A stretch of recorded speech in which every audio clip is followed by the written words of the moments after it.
welcome back to another episode of Random Ish with Sandra. Okay, so it took me a while. I know, we all thought that I was about to be consistent and right on it.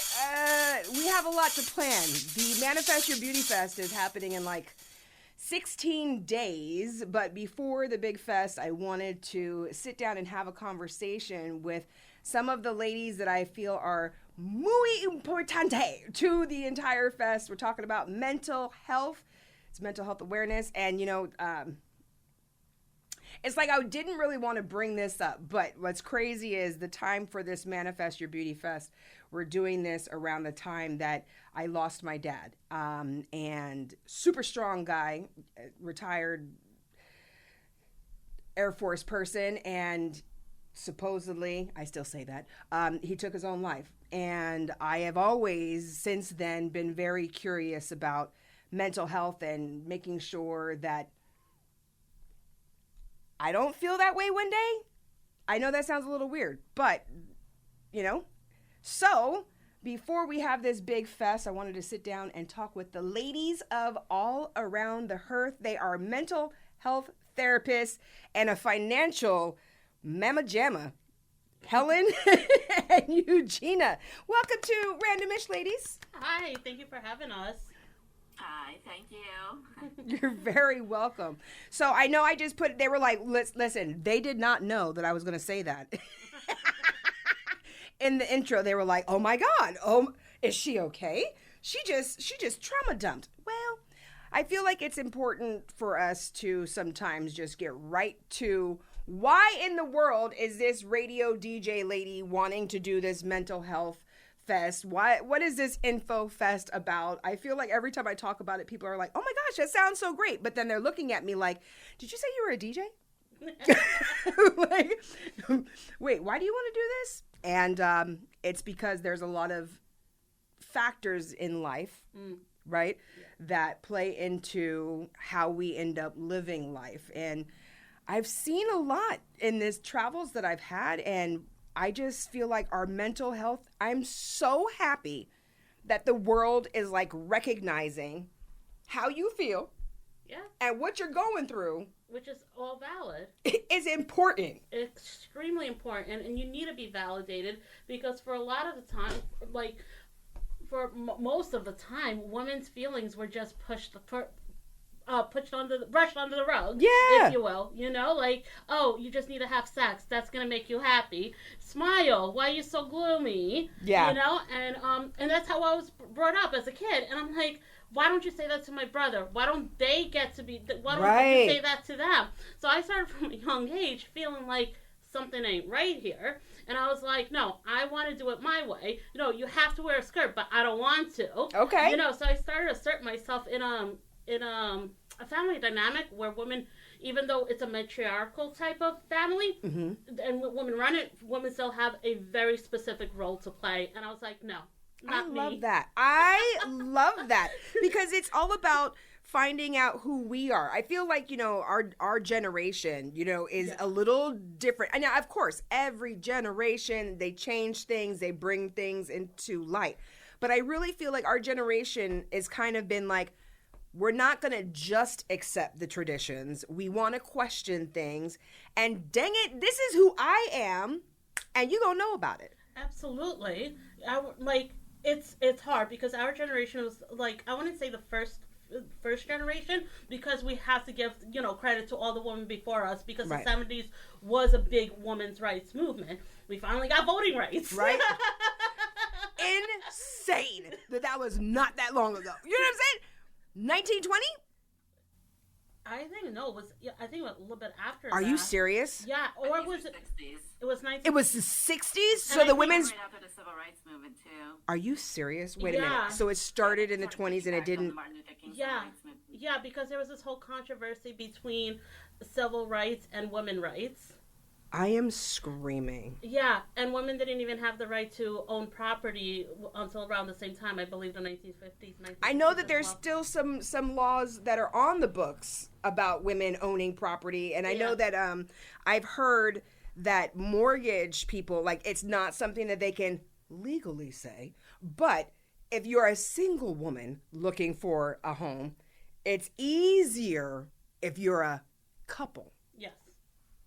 I remember when my But sister. I think that's just more financial because it's No, it's basically a two-income household. No, it's because of old rules. Because I remember my sister tried to get an apartment in upstate New York, around the Syracuse area, and nobody would rent her an apartment. It was very difficult to find it for her because she was going to school up there. But once her boyfriend came up, who turned out to be her husband, they got an apartment, no problem. Yeah, I mean, even if the woman is. I find that hard to believe though, because you're talking about university. This is like a total university town. You're also talking about bumfunk, New York. Not the city. With the woods.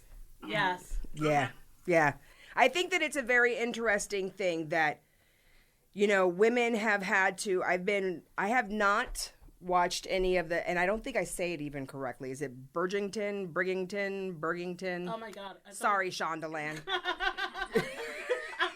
I think I roll my eyes because I see it and I know people watch it and I can't even get myself to watch it. So I haven't watched it. I started watching it and I'm like, my jaw hits the I definitely would have been burnt at the stake if I lived back in the, and I'm sure if I did live in those days, I was burnt at the stake because the role of women and the control that the women had of being able to deal with that.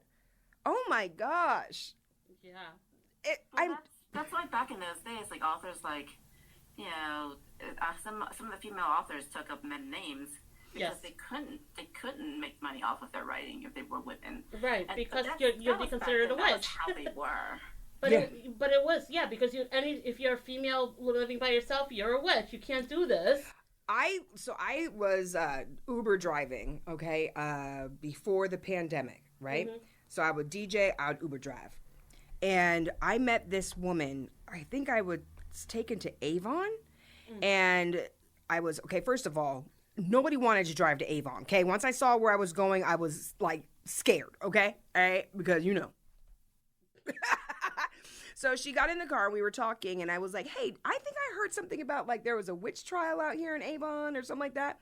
And she proceeded to tell me yes, and she goes, but did you know that back in those days, if you were smart and you're a woman, they called you a witch. If you owned your own property because your husband left it to you and the farm didn't get destroyed right away, they called you a witch. They called women witches for literally any successful maneuver that she did. It could only be because she's a witch. Yes. Do you guys think that that's still how people feel today? I think it depends on who you talk to. I think some people still get it. I think we still see some semblance of it. I think we've made leaps and bounds from the 1800s and even the 1950s and even the 1970s, leaps and bounds. But I still think there's a stigma still attached to it. Their society is slow to change and to move on with times. Yeah. That's a sociological piece in everything that we do here. But I do think that there are certain people who have a hard time changing. My mom still doesn't believe that, and she's as proud as she is of me. She doesn't think that women should be in positions of power because we're not going to do the same job. I'm sorry, I didn't mean to laugh. We're not going to do the same job as men. Wow. But that's just because that's the way she was brought up. So yes, and she doesn't even come from American society. Oh snap! So she really doesn't believe. Yeah. Oh, okay. So it's it's so awkward because she comes from the Soviet Union, so it was a communist society where women were expected to do to go to college and get educated. She was in an engineering college, but still the powers of the roles of power were still you can work the job. You're not going to be the one in charge of the job doing the drawings and telling other people what to do. Yeah, my mom's 100% supportive of me. Don't get me wrong, my mom is great, but I still think there's these underlying assumptions and not brainwashing, propaganda. But I think it is a little bit of brainwashing. Yeah. And I do think that it's still out there because even though we say that we want, and we believe that women are equal, can I ask you, Helen, when were you going to school? What year was that? That was around 1998. Wait, you talking about college? Yeah. Yeah, 98, 99. How many female classmates did you have in the finance industry, like going towards finance and what you're doing? I wasn't really a finance major at the time. I was more of a engineering. And how about engineering? I'm trying to remember how engineering was. There was a lot of people, but in proportion, I would say a slightly more population of men than women. But there is still a good amount of women, anyways. People are smart, and this is Boston. Like, you have a lot of people who are in Boston University. You have a lot of people who are at MIT. So you could have a good amount of pool of women. Maybe not small, but maybe not compared as much to men, not that high. Right. But there was a good amount of girls. I was surprised. But if you want to cycle back to something even much more recent, when I went and did my motorcycle exam, the statistics are it's 20% of women are women riders, right? And it's, for some reason, there's 20%. What's the reason? Some women are afraid of being on a motorcycle. They're not that, maybe they're not as confident as men. Some of the bikes are heavier. Mm-hmm. But no matter what the reason, the statistics are, as of today, it's 20%. Wow. And I failed my first course, right? So I did 2 courses and the same statistics. Every single time I go into a course, there's always 2 women to a count of 10. Wow. When there was 20 people, there was 4. So there's always this 20%. I'm on the women's forum of motorcycles, and a lot of them, I feel from what I've read, some of them are afraid of, some of them don't have that much confidence in riding, and some of them are afraid of how their male peers judge them. I mean, when I started, I didn't really care. I just went and did it. It was for me. It was not for anybody else. So when I did it, I didn't have an experience. And in front of all the guys there was another woman on my team. They were in front of all those guys there. I was the only one that flew off the bike and fell, mm-hmm. got up, didn't give a crap, and just went back in. But the guys didn't laugh. Those guys were nice. They gave me a thumbs up.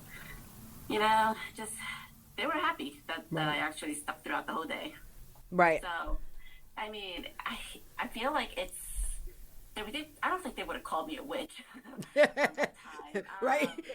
Listen, if you would have got on that bike and took off riding and didn't have any, issues or whatever, and did a whole what is that, the skirt thing, right? Oh, and skidding. Yeah, did a skid and stopped and then took your helmet off and shook out your hair, honey, they would have looked at you like you were a witch. You know it.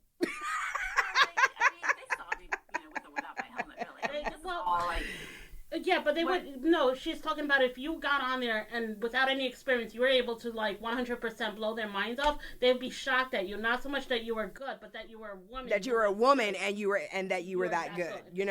But this is what they expected. But it's also something that you happen to have a good group of men around you, because they even said that a lot of guys will just leave and not come back because they kind of did make fun of one other guy, didn't they?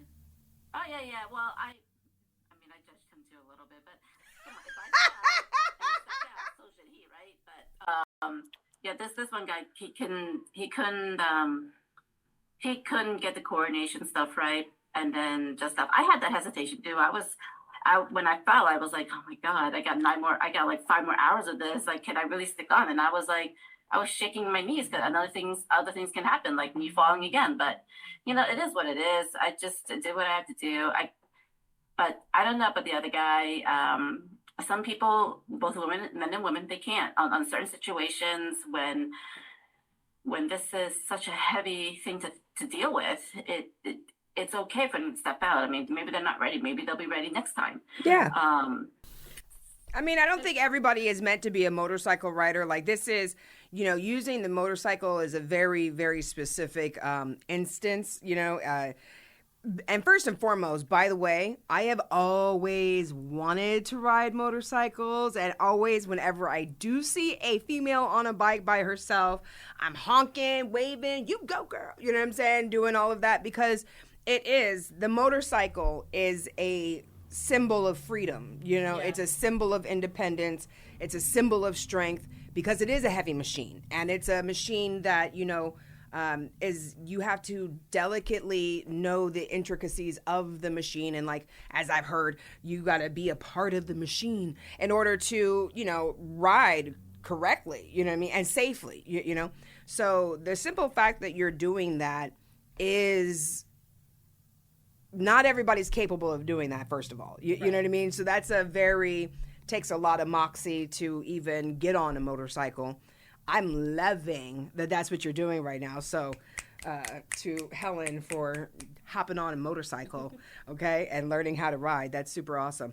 But I do think that even in a situation like that, the men, now I don't want to sound like we're man bashing. It's just that we know the history that we've come from, but I also believe that men have been brainwashed into that they're supposed to be having a stiff upper lip and not, wearing their feelings on their sleeves and just get over it, whatever.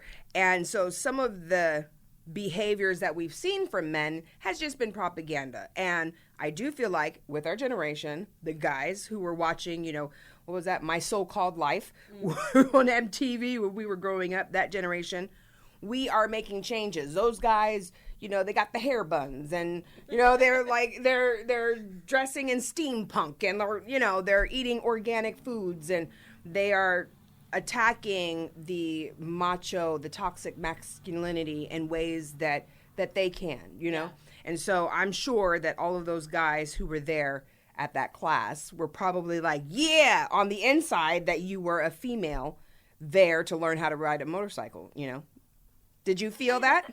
The thing was, is everybody was scared, both men and guys. When we took a break at the, during lunch break, I spoke to all the guys there. They were scared too. Like they were afraid they weren't going to pass. And then one of them, felt like the bike was going to fall on them. There's a lot of fears on it. We were all in the same boat. Right. And then another example was when I bought my motorcycle from a guy just recently. He's older than me. He just started riding too. He's brave enough to actually get on the highway, but then he told me, Helen, I was fearing for my life. He was telling me, but I had to do some safety procedures, like light up my emergency lights because I was getting scared I was going to get killed by this truck driver on this highway. I was like, wow, you're braver than me, but well, that's a good idea though. To put your emergency lights on. He was scared, but in his fear, he brought up something that I never would have thought of, and that is, in what way am I supposed to keep safe if I was going to be on the road as a newbie, as a new rider? Yeah. But look, anything you guys do, every guy is afraid too. He's not going to show it. No. But what do you want them to do? They were yes, like you said, they were brainwashed to be macho. They were brainwashed to be masculine. They're not gonna say I'm scared. It would show so much insecurity. Yes. But I think it shows the growth of the men that they were able to accept you. But I also think it's about how you went in there. You went in there not with a predilection that, hey, I'm going to be separated from the men. You came in there like this is a bike riding thing. This is just like a thing for a person to do, not for a male or for a female. So you came in with a certain confidence, whereas a lot of other females, because we're brainwashed into thinking that's such a male thing, we're going to be less than. So that confidence also brings up a lot into our everyday relationships.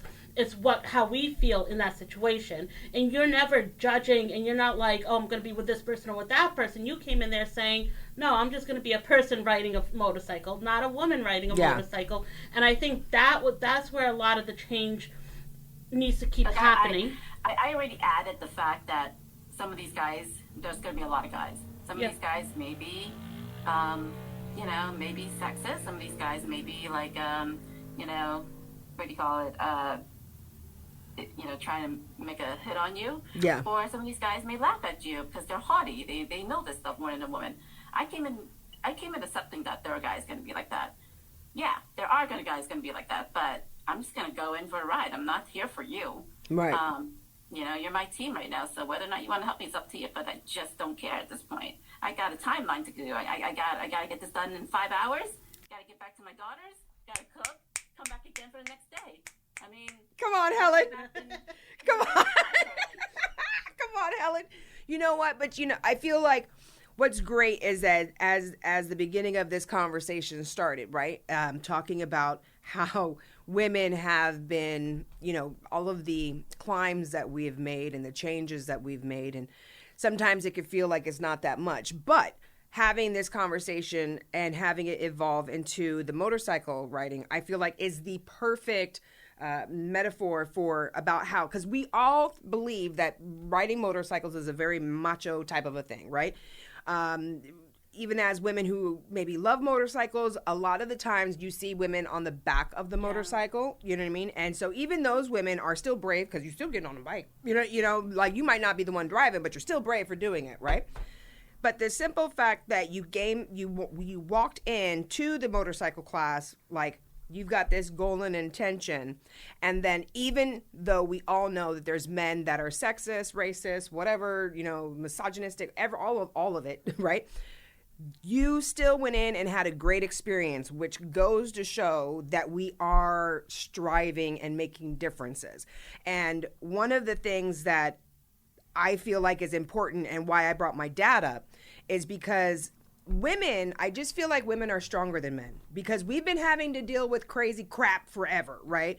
And still have a smile and take care of our man type of a deal. Men, on the other hand, have not really had the safe space to be as emotional as women are, but that's starting to change. And you see the change with that with the girl dads, right? I really feel are great. The men who are letting their daughters paint their toes and stuff like that, right? And I love those videos. I love those videos, Oh, the tea parties with the big man on yes! that little chair. With the big beard, and he's so machismo, It's just like all of that is fantastic, And I feel like, I know this is going to sound a little weird. I know it is.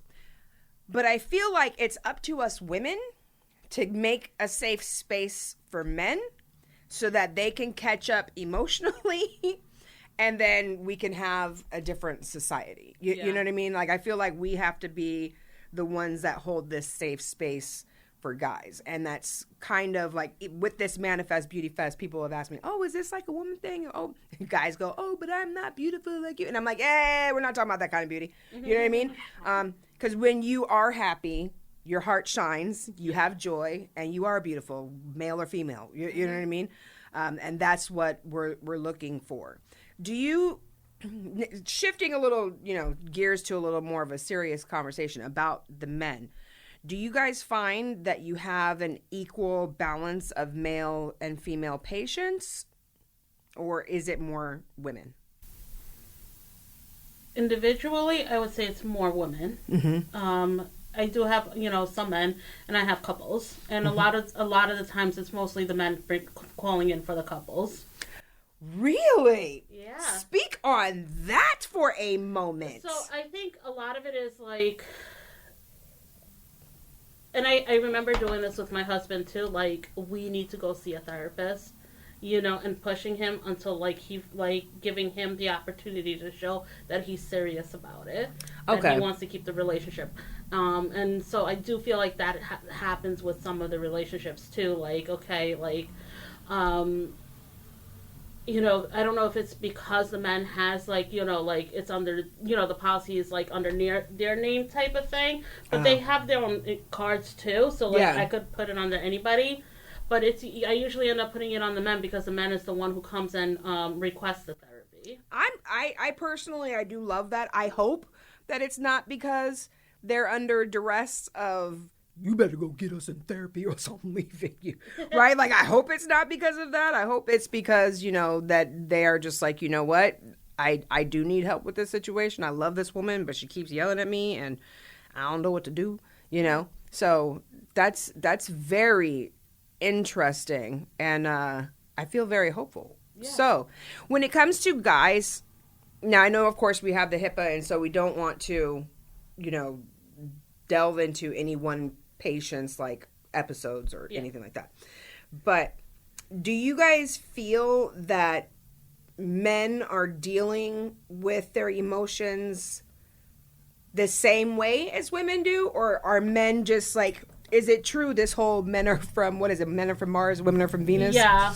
So, as much as I hate saying it, because I'm like, we're all human in the end, I think society puts a different emphasis on how men are supposed to react and how women are supposed to react, and there's just no way to go about it. Yeah. So overall, the majority, I do feel like men deal with emotions differently or understand conversation differently and how they're supposed to interact in a relationship. So do we ever actually know the man that we're with? You do, because you're seeing, and I think a lot of what I'm seeing lately, I'll be honest with you, I think it's this, just this, how do I say it? This fight to be heard. You know what? Okay, so interestingly enough, I have a younger brother, right? And he's also another reason that, I feel like, I would stick up for the guys. You know what I'm saying? But watching my daughter raising her son, I swear this is like the best therapy. It's like I'm over here looking at stuff. Now, of course, I have no alphabet letters behind my name except for PFH for professional fun haver, right? But my diagnosis is that women, and I please don't cancel me after this one, but I feel like, again, the same way that I was saying that women need to hold the place so that men can start to express and like heal a little bit, I also find and think that, dang, I don't even want to say this, but dang it, the moms play a big role in what's been happening. And then we're like, why is this man like this? And it's like, because his mom was yelling at him all the damn time. You know what I'm saying? Like, and yeah. So that part kind of. Yeah, I think it comes down to being heard and how to say so the other person hears you, because we have, and this is beyond men and women, this is all, when we feel attacked, we go on the defensive and then the offensive, and then we attack them. Yeah. And it's hard for either one party of any couple to hear what the other person is saying and just accept it. Yeah. Without putting, well, I'll come to, like the husband will say, or the woman will say, you never close the drawers. How can you do that? And the guy will, oh, well, you're always nagging me. Yeah. Rather than accepting the fact. Yeah. So it's just like this fight to be heard. And I do think that in the past, it was always what the man said. The woman always had to hold their feelings in. And we're not holding our feelings in anymore. So now women are like, I'm going to let you know how I'm feeling. And now the guys are like, there's this like blowback because they're so surprised. They don't know how to react to that because they don't know. Because we never taught them how to. Because it didn't happen. Well, I have a couple of experiences where I had to deal with men on the dating scene. Like, there was this one guy. Well, I'm not sure how much I want to say, but so we were sort of like a thing, and then I found out that through some things he presented, that he was actually sort of cheating on me, right? Like, I can't say cheating because we weren't like, seriously involved. So we basically were open at the time, right? It was just casual. So in a way, I told him, look, and what he did was he changed my name on his phone to a guy's name. And I was like, dude, it took me a while to like step back, and before I flip out at him, I would say I finally got the time to actually settle down, and then send a text and said, like, look, hiding my name isn't cool, and there's an anthropological reason why, and it's cultural too as well. So before you do that to somebody, just imagine what's going on. My name means a lot to me. He didn't apologize, and I think that's where it really upset me. Like, I didn't care if he had other women, and he knew that. I told him already. I didn't care if he had other women or like he was hiding from me. We all knew this is not like a solid relationship to begin with. But if you were gonna do that to me on the phone, like, at least apologize for that. It's if anything, I'm just downgrading you to a friend. Right. But that's all we're gonna be. Right. Isn't that interesting that he didn't feel Comfortable. It's either, there's so many ways that you can go with that, right? Comfortable, confident, or even caring, like, because it doesn't even necessarily mean about comfortable, confident. He could have been more on the, well, why were you in my phone? Because I know most guys would do that route instead of even talking about, you know, what happened. It would be, well, why were you looking at my phone? You know, he was doing that sort of the gaslighting. Oh my God, the phenomenon of gaslighting. I didn't have to go to his phone.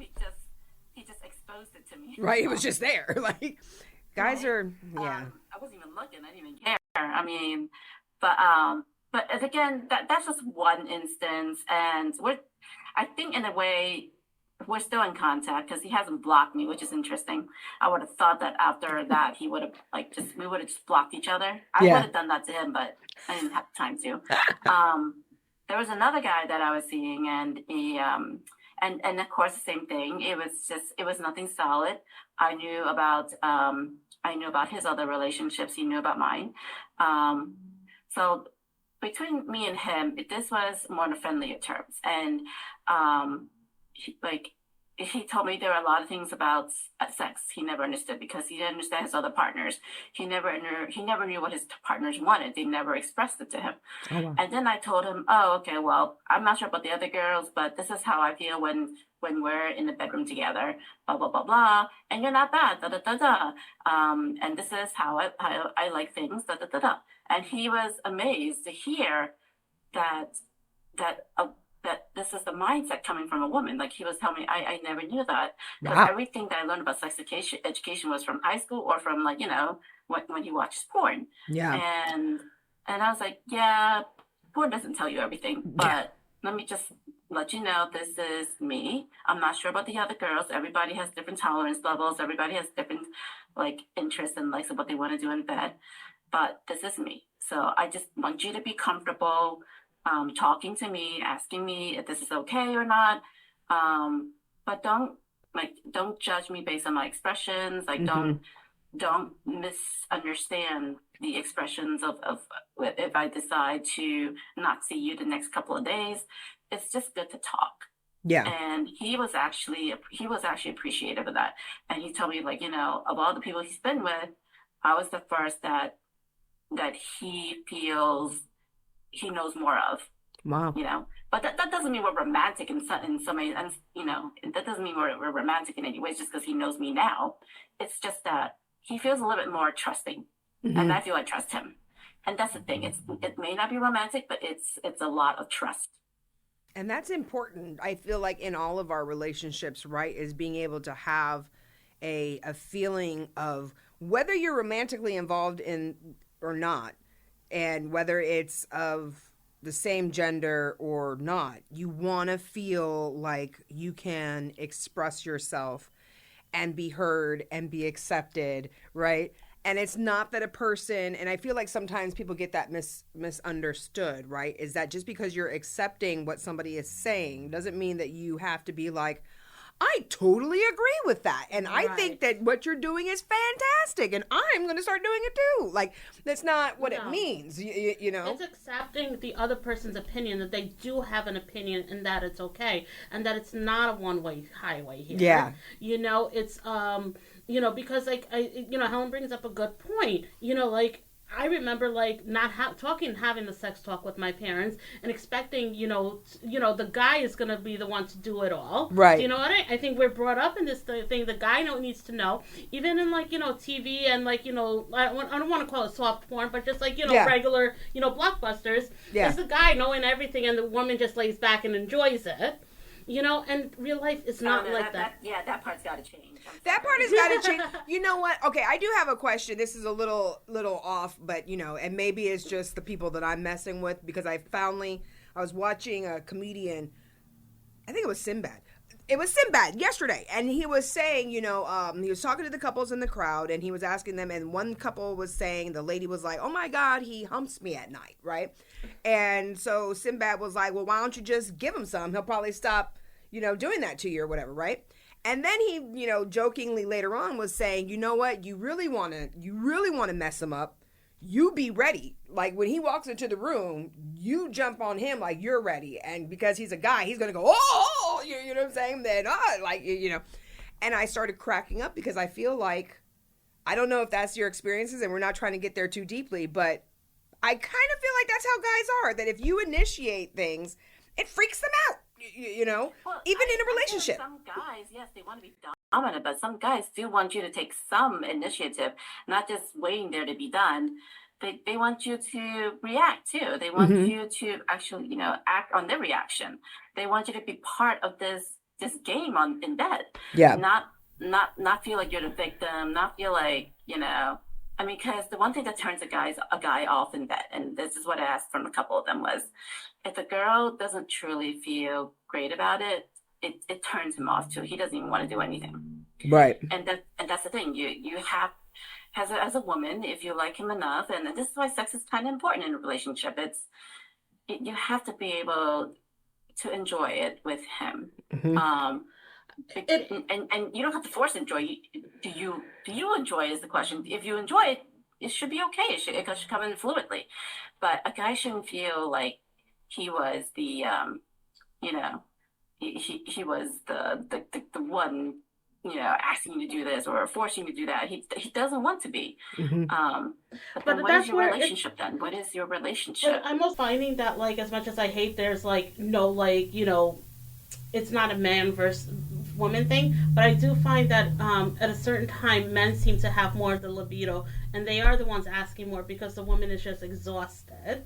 And then it's just finding that balance, because it's like, but if you talk, talking about couples therapy, men, if you talk to them and they truly love you and they're gonna do what they need to, if you talk to them, they will understand. Yeah. If you say, like, even my husband, there might have been like 6 months that we didn't have sex because there was a lot of stuff I was going through.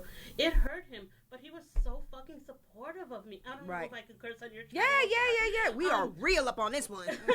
But he was so supportive of me, and that made me wanted more. Yeah. You know what I mean? Yeah. And it's like, I think there's this mutual respect. You have to have mutual respect. Right. And I think there's this whole thing this phenomena of, like, because I've had men tell me since I was, like, a teenager, I want a wife who's, like, quiet on the outside but a freak behind the doors. Yeah. Right. That's what they all say. But what the hell does that mean? Yeah. This is the funny thing, right? Is, like, that's just an expression. But again, I feel like, so apparently this is, I would just like to point out that neither one of these ladies wanted to say, Sanja, apparently that is your experience. Right? Because I have guys who are kind of like, I've been in relationships where they're like, why am I always initiating? And I'm like, because whenever I try to initiate it, now all of a sudden it's, oh, I'm tired, oh, I'm this, oh, I'm that, I just, I can't. You know what I mean? It's always all these things. So I leave it up to, in my relationships, because of I have PTSD now, right? Mm-hmm. So what I do is that I leave it up to them, also because I'm busy, but I kind of feel like the guy kind of needs to be, like, around the area of in the mood before anything can even happen anyway. You know what I'm saying? My experience has been different because I could probably, like, he may not be in it, but you just do something a little sexy, but that's because they were the ones who were initiating it more, and the one time they don't initiate it, and then I'm like, yeah, I'm ready for it. Hey, dude, like, the guy's, like, totally ready for it because, oh my God, it's been so long. I want some. Yeah, right. He's like, wait a minute, what? It's been so long. She's finally coming. And, I definitely know that I'm going to need a very, a special kind of guy, because I need you to have a high drive, but I need you to be able to keep it to yourself. You know what I'm saying? Yeah. I need you to be able to be around beautiful women, but keep it to yourself. You know what I'm saying? And still have a high drive.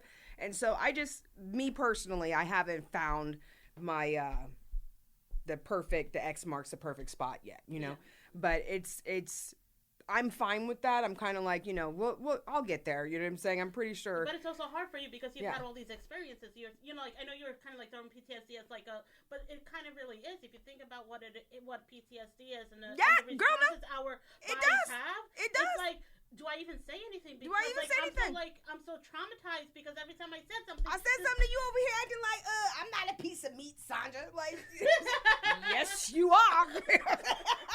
When am I going to be your piece of meat? You know what I'm saying? You're my piece of meat. Give now. On that note, let me check the time real quick. You're listening to Random-ish with I love it.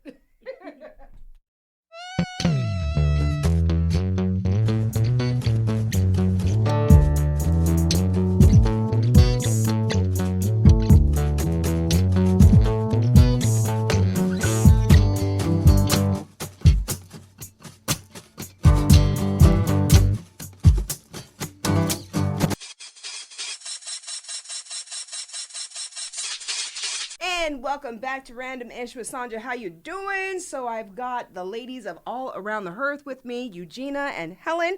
We have been having some fantastic conversation, let me tell you, boy. So we've got the Manifest Your Beauty Fest is happening on October 12th on the Milford Green. We are going outside this year. I am so excited. It's a concept that I tested out last year. And again, I just kind of feel like, especially since the pandemic, right? Life has changed. I feel like way more people are more interested in their wholeness, or being happy, having some kind of joy, right? Even though people are still complaining like crazy about everything, I do feel that there is an underlying understanding that we need to take care of ourselves, right?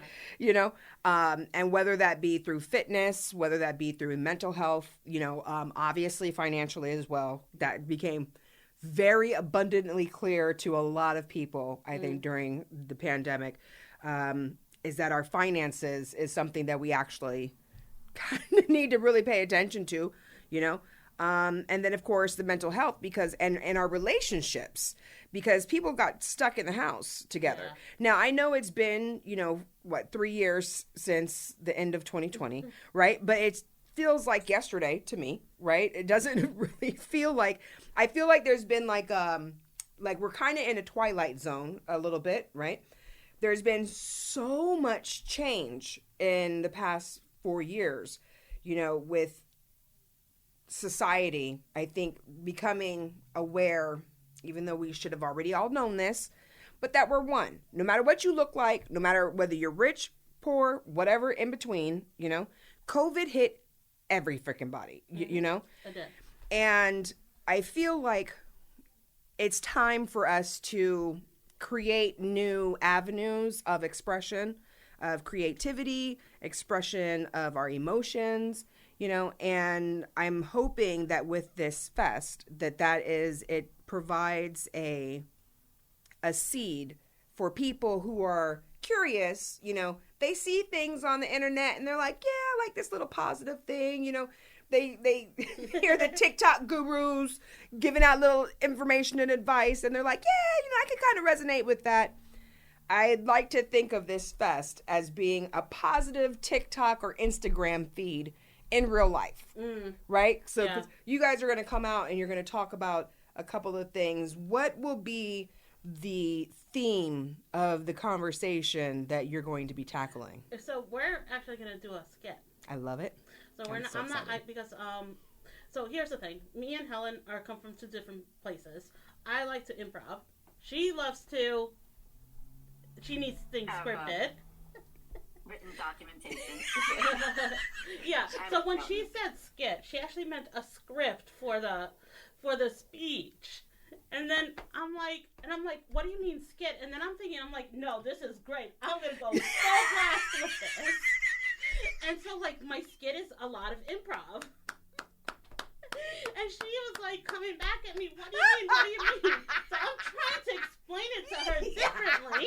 And she's like, well, you just said this. And I'm like, it's the same thing what I'm saying. She's like, no, but this means different. So Helen was like, what you mean? And it was her idea to begin with. I am so screaming. We have our own subsidiary that's a podcast. I'm a content creator, so I write everything out. So we have to make sure, everything, cross our T's, dot our I's, making sure we understand each other. And I like to go with the flow. That's where my background is coming from, is to make sure that when we're presenting ourselves correctly. how we're saying things, and how we, how are we engaging with our audiences to make sure they're actually following us when we're doing this. I am screaming. Well, so that's actually a great and perfect balance, Right. And I know that people compare businesses to marriages, business partnerships to a marriage, And I am a firm believer that opposites is what is going to make things like really synergize and work, is because if you have two of the exact same, you know what I mean? Man, if you and I had a business, we'd be in here cutting up all damn day. Well, or just like, I digress a lot. Right. Yeah. And she helps me keep right. on She's track. like, let's circle back.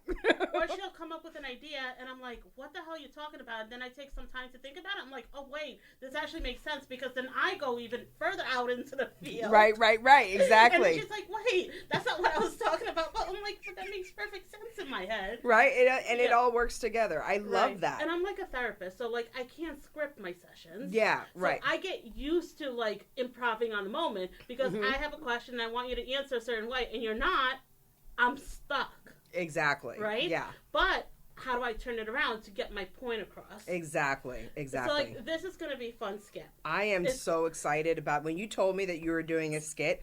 I love the fact that there was an actual miscommunication between you two and then turned into a skit. Because when Helen, when she said that you guys were going to do a skit, I got so excited. My face is still lit up. I've been telling everybody, I'm like, oh my God, the therapists are going to do a skit. They're going to do a skit. This is going to be amazing. So I am very much so looking forward to this new venture. It's, again, bringing it back. This is not just for women, even though it's called the Manifest Your Beauty Fest.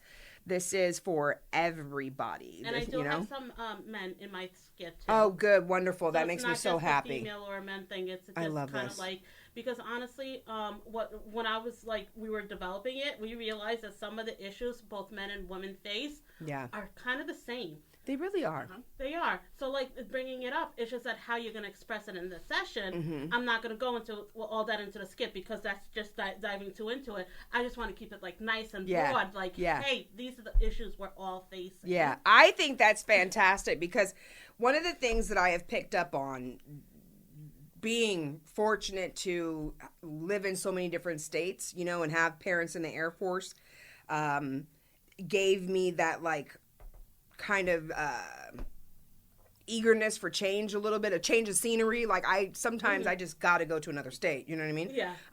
That's why I love Connecticut. Don't mean to get off too much, but that's why I love Connecticut, because you could just go to New York. Yep. You could just go to Rhode Island. You know what I mean? And you just pass through and come back home at the end of the day. It's freaking perfect. But I feel like when you don't have like travels, if you haven't really been anywhere, you tend to think that everything you're going through is just you going through, or it's just that person, just you would, right? And it's like, if you had more travels, you would see, oh, there's about 1,000 or 1,000,000 of that person. I thought are we cookie cutter? Do you think? I hope that we're not. I don't think that we are. But they say that there's like 12 archetypes or of personalities or something like that. Yeah, the archetypes. Yeah. Yeah. So do you think that we are? I mean, I guess it would be beneficial for what we're doing right now if we all have a base that is in common with one another. You're talking about like just I don't want to say necessarily our personality, right? But that we all have like. See, I believe that we all have the same dang problem. We all have fears. That's common in all of us. We all have our uncertainties. Right, and but what that fear actually is different. But I think like on the bottom, like we're all wanting to be part of something and at the same time be our own person. Right. Right. Everybody wants both, because it's very hard to live unless you're a complete hermit, and then that comes with its own issues, and that outlier. But I think in general, and this is why social media has taken off, especially with the 40 and the 50-year-olds, is because we could be part of something, but also express ourselves. Yeah. And I think, if you're talking about something that's underlying for everybody, I think, and that personality, nobody's a total social butterfly, but not everybody's a total recluse. Right. Yeah, like that. We're all somewhere in the middle. Yeah. Really, like figuring out where that piece is and being accepting of it. That like, hey, I might be a social butterfly, but I'm just not going to be like you, and that's okay too. Yeah. And accepting of that. Yeah. I think that this fest and all of the events and content and everything that we're creating at Manifest Beauty is pretty much right on alignment with that. Because I think there's going to be more people who are going to be happy and express, hey, I can go either way. You know what I'm saying? And I'm all right with that, and not the personality traits that are, this is who I am, and right. And they just stick with that. And it's hard because like Helen's gonna probably like beat me up after this. But do you remember the whole conversation, I'll put it in quotes, we had regarding the personality tests? Ooh, look at that face. She's like, Eugenia, stop giving away our trade secrets. But that's the whole thing. It's like, you know, we're not about like, you know, like these personality tests. Unless you're like a psychopath, it's not going to reveal much about you that you don't already know. Pretty much. You know, and there's such easy ways to fake it and like, you know, skew it and stuff like that. But in the end, it's fun. Yeah. You want to do it, go ahead. Right. But at the same time, don't take it as an all be. Yeah. It's kind of like reading the horoscopes. Yes, you know, yes. Because I'm a Capricorn, and I could see that. Oh yeah, this applies to me. This horoscope is 100% accurate. Right. But then I can look at the Gemini one and be like, you know what? I got this going on too. Yeah. So I think I think you're right. I think that it's just like information that you should take in, and that we're not these cookie cutter, you know. Yeah. I just think that this is propaganda that we've bought into, that we're all this, you know, we're all the same but we're different. And yes, that's true, because we're all the same but we're different, but we're not this like, it's only these 12 type of personalities. Right. It's only these 12 horoscopes. This is, you were born in June. This is your personality. Like what makes us so unique is that we're a mix of everything. Yes. Yeah. You know, yes, we want to be able to associate and connect with people. I like to connect with people who aren't just like me because it makes things more fun. Right. You know, other people want to connect with people like them because they just want to stick in their in what motivates them, what makes them happy. That's fine, but what makes me happy is different from what makes you happy. Yeah. And it's like, there is no cookie cutter thing. There is no like one specific way of doing things, because if you actually look at it, if you get out of like, okay, this is my personality trait, and look at the other personality traits, you'll see, oh yeah, that kind of applies to me as well. Mm-hmm. You know, we're a little bit of everything, and what parts we take that's what makes us unique. Right.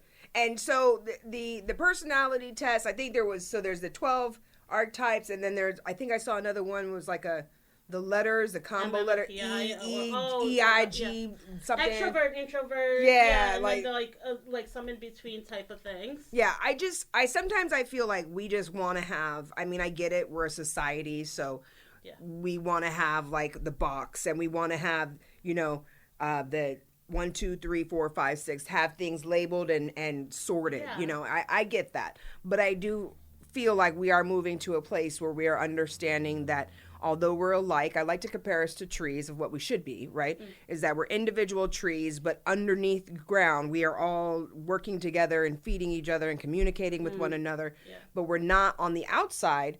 I'm not trying to turn you into an oak tree because I'm an oak tree. Right. You know what I'm saying? You be a birch or whatever the heck you are. You know what I'm saying? Right, but we can still connect underneath. You know what I mean? And feed each other. You know what I mean? And respect each other. Yeah, it's that biodiversity understanding. Yes. Yeah.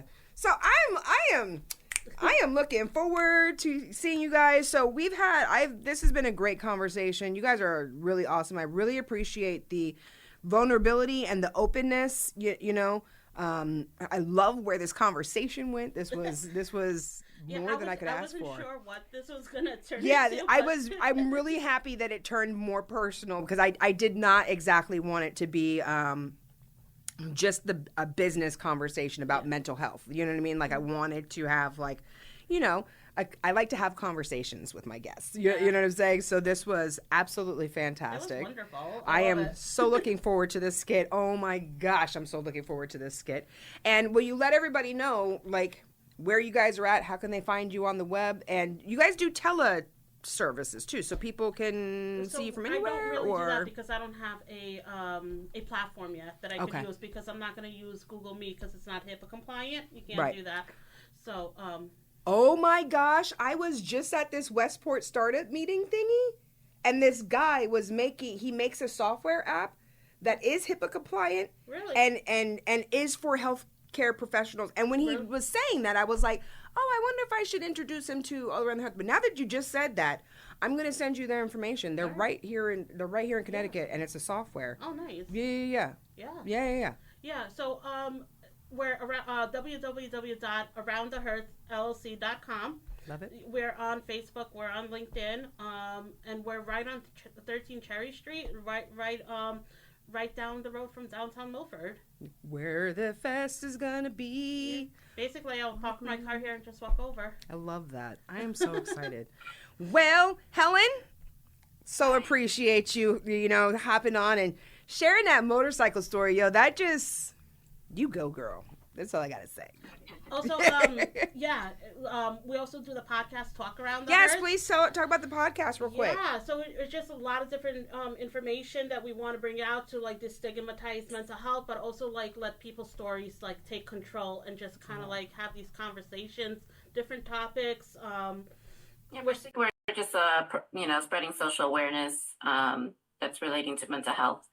And that's the biggest part of our podcast, is to make sure that, it doesn't always have to be mental health. There's other social issues that maybe a lot of people don't foresee. Just similar to like transgender. It's some of the process we want to know about, things like that. Mm-hmm. So that's our podcast is just very open. It's very it's open for a lot of people to talk about what they have expressed in their lives, and it's free from judgment. So it's one of the best things that we do here, and what I like about it is it provides you the ability to go out and research these topics like PCOS, postpartum, things like that, autism. People like me who come from finance world that has that basically has no knowledge of mental health. For me to connect with Eugenia and to understand the industry we're in, having this podcast actually makes me do a lot more work to understand what she's doing, to understand what she's going through. And I'm glad I actually did that, because now I'm not yelling at her a lot, to understand what's going on, what are all these expenses for. But it's actually to work with her as a team. Yeah. I mean, because that's the thing too, is because you guys do have such different personalities, right? And your traits are so different, is that, yes, I could only imagine that she's like, the numbers. Bottom line, what is this? And you're like, well, listen, I needed to help this person because they needed this to kind of make them feel comfortable and whoop and move them to another. And so that's a beautiful thing. And that's, again, bringing it right back to the fest. That's the part that is great about the fest, is because what I found is that your mental health is linked to the financial health. Your physical health is also linked to your mental health, which can also be linked to your physical health and your financial health. You know what I'm saying? Like, and then your emotional health, that's all connected to all of these things. So like, if one of these pillars is off, you know what I mean? Even when you're doing great, and I think that that's the thing about life, is that no matter where you are in life, one of those pillars is out of whack. You know what I mean? Yeah. And that's a part of life.